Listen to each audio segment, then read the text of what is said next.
السلام علیکم ورحمۃ اللہ۔ ناظرین، آج ہم ریچھ کے بارے میں گفتگو کریں گے۔ 4 پاؤں پر چلنے والے میمل جانور ریچھ کو ہمارے ہاں خاص اہمیت حاصل رہی ہے۔ کچھ عرصہ قبل تک انہیں گلیوں میں گھمانے یا کتوں سے لڑانے کا رواج عام تھا۔ اب ہم انہیں چڑیا گھروں میں دیکھتے ہیں۔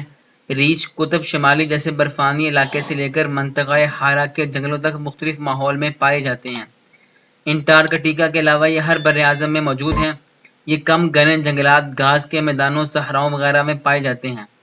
ان کی عمر 20 سے 35 برس ہوتی ہے۔ 4 کے علاوہ یہ انسانوں کی طرح 2 ٹانگوں پر چلنے کی صلاحیت رکھتے ہیں۔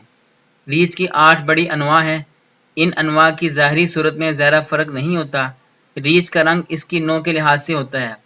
یہ سیاہ، بھورے، سفید اور سرخی مائل ہوتے ہیں۔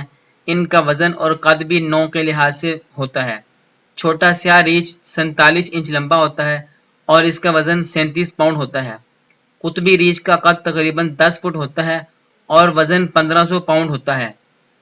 سائنس دانوں کے مطابق ریچھ کی 8 بڑی قسموں کے علاوہ بہت سی ذیلی اقسام ہیں جو مختلف علاقوں میں بکھری پڑی ہیں۔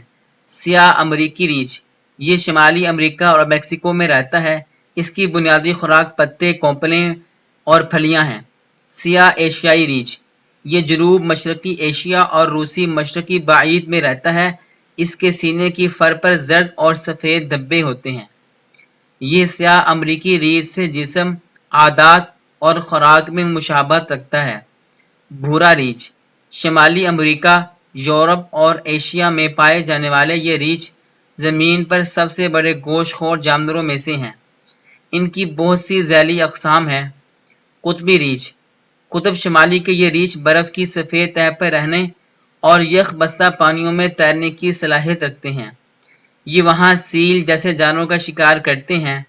جائنٹ پانڈا، یہ بھی ریچھ کی نسل سے ہے اور زیادہ تر بانس اور اس کے پتے کھا کر گزارا کرتا ہے۔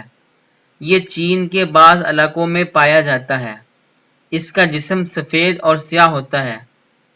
سلاتھ ریچھ، یہ جنوب مشرقی ایشیا کے گھاس اور سبزے کے میدانوں اور جنگلوں میں رہتا ہے۔ ان کے جسم پر فر کی موٹی تہہ ہوتی ہے اور سینے پر سفید نشان ہوتے ہیں۔ سبکٹیکلڈ ریچھ، یہ ریچھوں کی واحد نوع ہے جو جنوبی امریکہ کی مقامی ہے اور 3000 فٹ سے بھی اونچے بادلوں میں گھرے جنگلوں میں رہتی ہے۔ یہ ریچھ ساحلی صحراؤں میں بھی رہتے ہیں۔ انسانی آبادی کی وجہ سے ان کا علاقہ کم ہو گیا ہے۔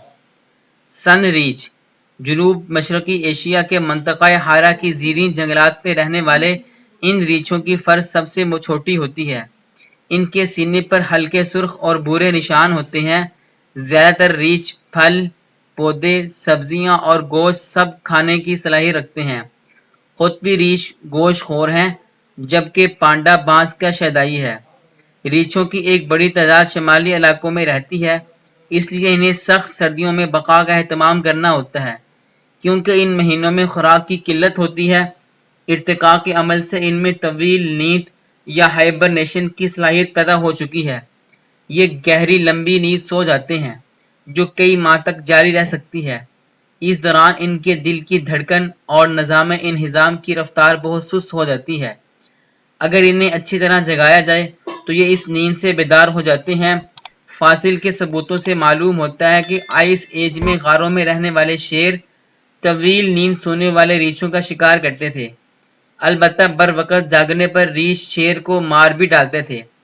ریچھ شاید دنیا میں سب سے زیادہ معاشرت کی نفی کرنے والے میمل ہیں۔ بالغ ہونے پر ریچھ کم و بیش بالکل تنہا زندگی بسر کرتے ہیں۔ نر اور مادہ ریچھ کی جسامت میں بہت زیادہ فرق ہوتا ہے۔ نر بہت بڑا ہوتا ہے اور اس کے باوجود مادہ بچوں کو بگڑے ہوئے نروں سے دلیری کے ساتھ بچاتی ہے۔ گزشتہ 10 برس سے انسان بلیوں، کتوں اور مویشیوں کو پالتو بناتا آ رہا ہے، تو پھر ریچھ کو کیوں نہیں پالتو بنایا جاتا؟ یہ ایک سوالیہ نشان ہے۔ اس کی ایک وجہ یہ ہے کہ ریچھ بالکل تنہائی پسند جانور ہے۔